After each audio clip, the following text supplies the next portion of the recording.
Delikado yung bahay.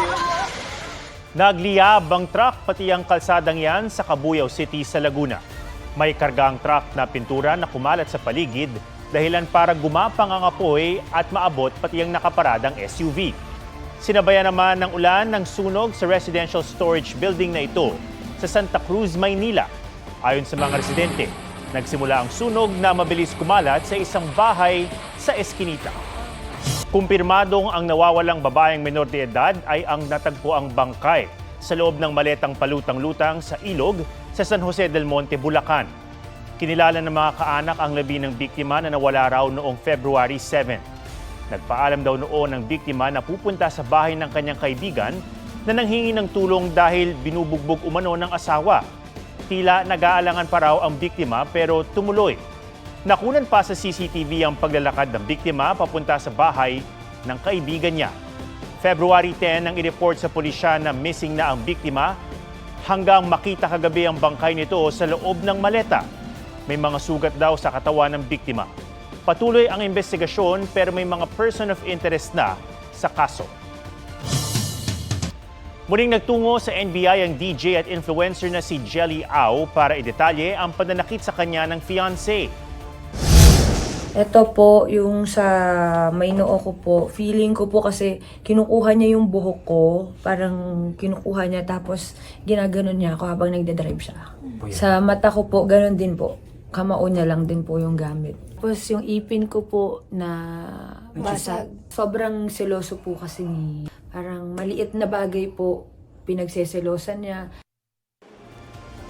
Ineksamin na rin ng sasakyan ni Jelly kung saan daw nangyari ang pananakit para maidokumento bilang ebidensya. Bakas pa rin ang mga sugat sa mukha ni Jelly na unang nakita sa mga larawang ipinost online ng kaibigan niyang si Christian Tugado na pinayagang ipagamit sa GMA Integrated News. Kaya raw ni Jelly na patawarin ang kanyang fiancé na tinutugis na ng NBI pero tuloy daw ang kaso.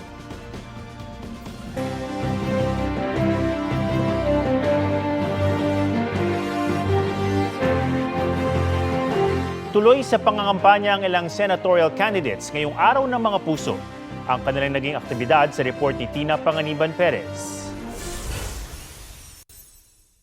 Panel speaker si Jocelyn Andamo sa Black Hearts Day press con. Si Bam Aquino nagpunta sa Youth Forum at isang kolehiyo sa Quezon. Nagprotesta sa DA office laban sa rice tariffication law sina Ronel Arambulo at Danilo Ramos.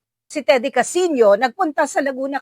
Si Representative Franz Castro namigay ng rosa sa paaralan sa Valenzuela. Si Mimi Doringo nagpunta sa mga terminal sa Laguna. Nagsalita sa isang event sa Laguna si Luke Espiritu. Dumalo sa media forum sa San Juan si Gringo Onasan. Si Senadora Amy Marcos nagpunta sa palengke sa La Union. Nagpunta sa Taguig sina Attorney Sunny Matula at Sultan Subair Mustafa. Nag-ikot sa Cubao Arayat Market si Liza Basa.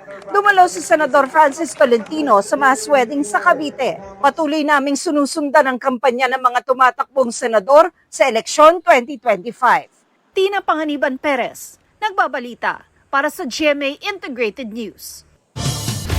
Muling nagpasaring si dating Pangulong Rodrigo Duterte at binatikos ang administrasyon ni Pangulong Bongbong Marcos.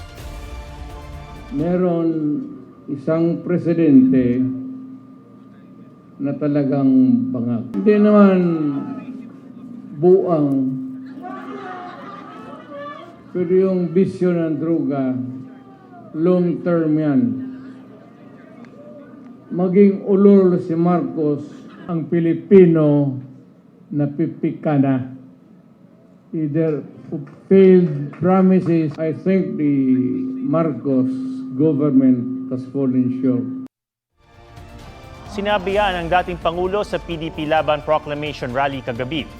Partikular na binatikos ng dating Pangulo ang umano'y mga pagkukulang ng Marcos administration para mapababa ang presyo ng bigas. Sa parehong talumpati, may sinabi din si Duterte na papatayin ng mga senador para pumasok ang mga pambato niyang kandidato. No comment ang tugon ng Malacanang sa mga pahayag ng dating Pangulo.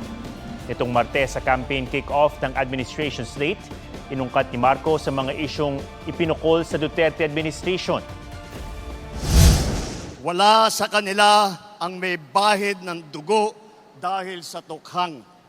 Wala sa kanila ang mga pumapalakpak sa China at natutuwa pa kapag tayo ay binobomba ng tubig. Wala sa kanila ang tagataguyod ng pugad ng krimen, ng sentro ng paglalapastangan ng mga kababaihan na mga pogo. 80 taon matapos ang Battle of Manila noong 1945, nahihatid na sa huling hantungan ang ilang namatay sa pambobomba ng mga Amerikano sa Remedios Hospital. Kabilang dyan ang bayani at scientist na si Maria Orosa. May report si Von Aquino. 13 sa 22 labi na inilibing noon sa mass grave sa Malate Catholic School na tukoy na ang pagkakakilanlan. Kabilang dito ang labi ng scientist at bayaning si Maria Orosa. Mahigit 5 taon ang inabot ng metikulosong proseso ng kabilang ang pag-exhume sa mga labi, forensic anthropology at forensic DNA analysis. Naging posible ito sa pangunguna ni Matthew Westfall, apo ng isa sa mga biktima ng trahedya na si Nikolai Prokopov, na binaril ng isang Japanese sniper at itinakbo sa Remedios Hospital. July 2019 daw nang mahanap ang nasira ng mass grave sa Malate Catholic School. Nobody knew it was destroyed. I rediscovered that destroyed grave, and right there, I remember coming back that evening, and I wrote the family in Connecticut, and I said, one way or another, I will get those bones up. Inihatid ang kanilang labi sa San Agustin Church Columbarium. Nagpasalamat ang mga kaanak ng mga biktima, kabilang na ang mga descendant ni Maria Orosa. Finally, by your efforts and the blessings of the Agustinians, Tita Mary, Lola Mary to me, has a resting place. Thank you, Matthew. As somebody who loved her country above herself, she wanted to stay here because she was helping, smuggling food to the prisoners in UST, to the guerrillas. Plano ng mga kaanak ng mga biktima na magtayo ng grave memorial para sa kanila. Remembering the heroes and the sacrifices, but also remembering and keeping in mind the impact of war and what war does to a society. Very important. Ang pagkilala at muling paglilibing sa mga biktima ng Remedios Hospital tragedy maging daan daw sana upang hindi mabaon sa limot ang mga alaala, kasaysayan at kabayanihan sa gitna ng gera. Von Aquino nagbabalita para sa GMA Integrated News. It's Heart's Day. Heart Evangelista turns 40 today. Sa isang video, sinabi ni Heart na growth isn't always easy, but it's always worth it. And this journey has shown her the things that truly matters. Dinaluhan ng pamilya, malalapit na kaibigan at kasama sa showbiz ang kanyang birthday party. Love is in the air for Ashley Ortega na may giant bouquet from Mavi Legaspi ngayong Valentine's Day. Flowers with chocolates naman ang surprise ni Paul Salas kay Mikey Quintos. At may bouquet of red roses si Raver Cruz para kay Julian San Jose.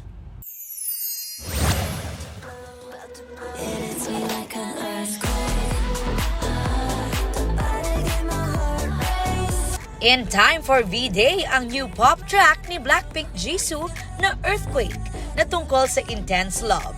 Ito ang debut single ng mini-album niyang Amor Touch. Sunod na paghahandaan ni Jisoo ang kanyang fan meet sa Manila at ang comeback world tour ng Blackpink.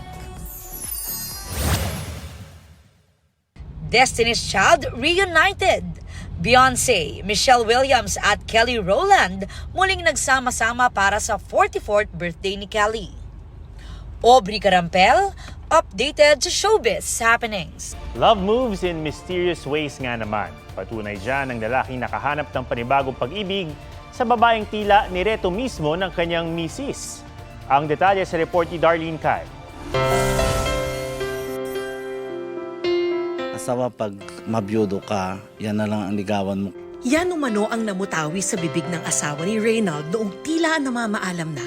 Pumanaw ang kanyang misis dahil sa cancer sa dugo noong 2022. Galit ako kasi wala naman talaga ako iniisip na ganun. Yan na lang ang ligawan. Ang kanyang tinutukoy, si Rizalyn. Empleyado raw noon ng travel agency si Reynald at tinulungan daw niya si Rizalyn na nag-a-apply noon papuntang Saudi Arabia. At ang tadhana nga naman, Nahulog ang loob ni Reynald sa babaeng tila nireto ng kanyang misis. Nanligaw hanggang sa kalaunay sinagot ni Rizalyn si Reynald. Mabait naman po siyang tao eh. Tsaka mapagmahal, tsaka responsable po siya. Maisang salita. Yun po. Yun yung nagustuhan ko sa kanya. Siya yung klase ng taong pag sinabi niya, yun po talaga yung gagawin niya. Sa March 11, ikakasal na sina Reynald at Rizalyn. May basbas daw ito ng 3 anak ni Reynald. Sana po maging masaya sila at kung paano po yung pag-aalaga ng nanay ko, sana po ganun din po. Nagtungo rin sila sa sementeryo para magpaalam sa namayapang misis ni Reynald na nagsilbing kupido nilang dalawa. Darlene Kai, nagbabalita para sa GMA Integrated News. Huwag magpahuli sa mga balitang dapat niyong malaman. Mag-subscribe na sa GMA Integrated News sa YouTube.